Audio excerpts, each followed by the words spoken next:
Hi Penny, guess what? What is it, Benjamin? I was watching reruns of the OC last night and my doorman Ryan brought up the topic of Social Security. Since my dad works at the Congressional Budget Office, I decided to call him to ask about the Social Security system. He said that the funds to pay out Social Security benefits would be exhausted by 2038. That means we won't see the full benefits from our tax contributions. Ain't that horrible? But how is it possible for the second largest government program to run out of funds? It would have widespread economic and social implications. In 2011, 56 million people received benefits and total Social Security expenditures equaled 1/5 of the federal budget. I heard that Social Security was created in 1935 during the Great Depression to provide retired U.S. workers with supplementary income. After the 1929 stock market crash wiped out the retirement savings of many Americans. Yes, that is correct. And today, it provides benefits to retired workers, survivors, and the disabled and is funded primarily by the Federal Insurance Contributions Act tax, known to most as the FICA tax. If we could afford Social Security during the worst economic crisis in the history of the United States, shouldn't the U.S. be able to afford it now? I hope you are right. I do not want to work until I am 80 years old. I want to enjoy my retirement. Let's go talk with my professor. He will know more about the future of Social Security. That is a great idea. Let's go. Hi, Professor Lincoln. Hi. What can I help you with today? My father, who works at the Congressional Budget Office, told me that the cost of the aging worker population will bankrupt the Social Security trust funds, which hold U.S. bonds to finance future benefits and administrative costs. He mentioned some potential solutions to save Social Security, such as raising FICA taxes from 12.4% to 16%, increasing the retirement age, or cutting benefits through reducing the cost of living adjustments. Privatization could also save the Social Security system, but it would no longer be government-run. Actually, there is really no reason for you to be worried about Social Security. Those are just common misconceptions people have. The Social Security system is not in jeopardy of bankruptcy and does not need to be saved. As a monetarily sovereign country, the U.S. government has no financial constraints on spending. In fact, the ability to pay Social Security benefits has nothing to do with the balance of the trust funds. So the government can spend as much as it wants, forever, and therefore it is not possible for Social Security to go bankrupt? Yes, that is absolutely right. Government spending is only inhibited by political and productive constraints. Yet there are a lot of misconceptions spread by politicians who believe that fiscal responsibility means a balanced budget. However, that is not the case. Why would politicians want to propagate misleading information? Well, first of all, the success of the Social Security system undermines conservative claims that large government is not beneficial. And secondly, some politicians are just not educated enough to understand the real economics behind government spending. Why are we always taught that a government deficit leads to massive debt that we must eventually repay? Well, when the United States was under gold standard, they were financial constrained because they were not monetarily sovereign. But when the U.S. abandoned the gold standard, many did not realize that it meant the U.S. also abandoned its financial constraints. What is monetary sovereignty? If a government is monetarily sovereign, it issues its own currency in a chosen unit of account. For example, dollars or pounds. And it imposes a tax liability in that unit.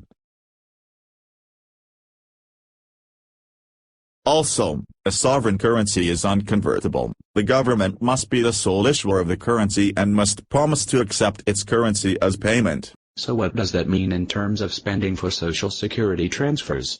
Good question. Listen to this clip from Alan Greenspan. Like he mentions in the video, the U.S. can print as much money as it wants. The U.S. spends by creating money by debiting the Treasury account at the Federal Reserve and crediting an account somewhere else. The U.S. will allocate money to fund Social Security payments without fear of insolvency. but only as long as Congress upholds that Social Security payments are an obligation under the law of the U.S. government. It is unlikely the government will decide to not fund Social Security because it is an important program that is very beneficial socially and economically.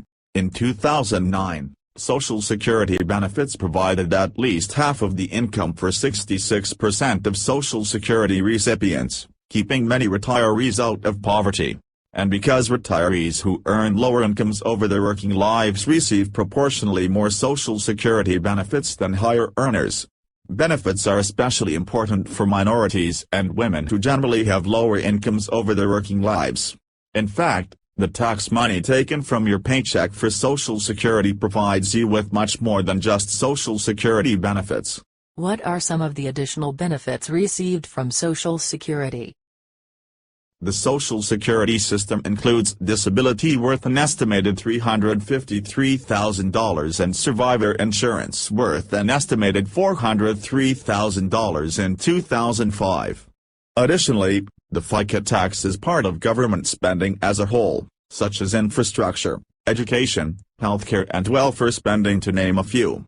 But what about the payroll tax that is designated for Social Security? Doesn't it hurt the economy by reducing income for employers and employees? Yes, the payroll tax does hurt the economy. Not only does it reduce the purchasing power of workers and employers, but it can raise labor costs, create a disincentive for businesses to hire and reduce consumption spending. However, since the U.S. is a monetarily sovereign country, the government could eliminate the FICA tax and still be able to meet Social Security obligations. I don't understand. I thought the revenue from the Social Security payroll tax pay for Social Security benefits?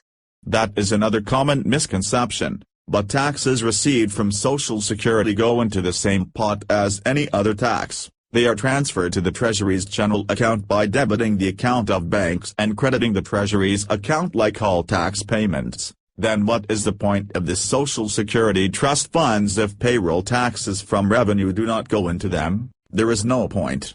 The trust funds are merely an accounting device imposed by Congress that records what the government owes to itself to pay for Social Security. If we don't need to worry about the future of Social Security, what do we need to worry about? The future productivity constraint. What is that? To put it simply, it means that unless the productivity per person rises, in the future it is possible that the working population will not be able to produce an adequate amount of goods and services for everyone. This graph is a graph from the Congressional Research Service. It shows that the productivity constraint was most severe in 1965 during the baby boom when there was 94.7 dependents per 100 working adults. Comparatively, it is projected that in 2030, there will be 79.8 dependents per 100 working adults, which is lower than in the 1960s. Why will the future productivity constraint in the future be a problem when there were more dependent in the 1960s than there will be in the future? Well, going back to the graph, we can see that the distribution of dependents will be very different in the future. In 1965 there were 18.2 dependents over the age of 65 for every 100 working adults. However, in 2030 there will be 34.9. As the pool of dependent retirees grows, there will be new demands on infrastructure, products and services and healthcare to name a few in order to accommodate the elderly. What are possible policies that could mitigate the possible effects of a future productivity constraint? There are two ways to approach this problem. There is a preferred way and a costly way. Why would the government not implement the preferred path to reducing the future productive capacity constraint? It may not be politically desirable to go the preferred route. It advocates policies that increase the productive capacity of the labor force. For example, the government could lower immigration barriers to increase the number of workers in the labor force and therefore increasing productivity, or the government should play a role in promoting investment in education and research to increase the productivity of workers. An investment in building new or rebuilding old infrastructure to accommodate the needs of the aging population. What is the costly method? Policies that could mitigate the future productive capacity constraint attempt to reduce the purchasing power of individuals. But they are costlier socially and economically. Possible policies include increasing the retirement age and reducing cost of living adjustments for Social Security beneficiaries, in order to attenuate the constraint by lowering the incomes of retirees, which would decrease the demand for goods and services. Additional options to reduce purchasing power include raising taxes on Social Security benefits or increasing the payroll tax. By how much would we have to raise payroll taxes? By 1.6 percentage points according to the most recent estimates. Is that all? I thought it would have been much larger. Yes. Actually, the tax rate could be lowered by eliminating the payroll tax and replacing it with a broad tax on all income, which would spread the tax burden over more people. Should we begin saving today to address these future problems? No, the best way to accommodate the aging population is not by saving funds, but by investing to prepare the economy to accommodate future needs. So if I have this straight, we should not be concerned about a future lack of funds to pay out future Social Security benefits. Because as a monetarily sovereign government, US has unlimited capacity to spend. And the actual problem for future workers is productive capacity constraints. Labor force productivity must increase or purchasing power must decline to provide goods and services to the growing retiree population. Sounds like you two have learned something today. Thank you for setting the record straight on Social Security.